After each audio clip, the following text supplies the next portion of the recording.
again, everyone. Supreme Executive Chairman Drek here to fill you in on our progress. We have now found the perfect orbit for our planet. One which will allow for the optimum temperature all year round. However, there is a planet now occupying that orbit, and sadly, for its few insignificant inhabitants, it must be destroyed. That's why we've created this!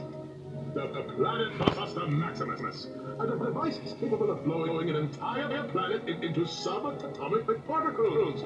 We're quite proud of it. Here's how it works. We attach the Planet Buster to this ship, fly it into orbit around the planet, and let it go! Kaboom! Quite ingenious, really. Once our trained professionals put the finishing touches on our new planet, everything will be complete. Thank you. Goodbye. Now this guy's gonna blow up an entire planet?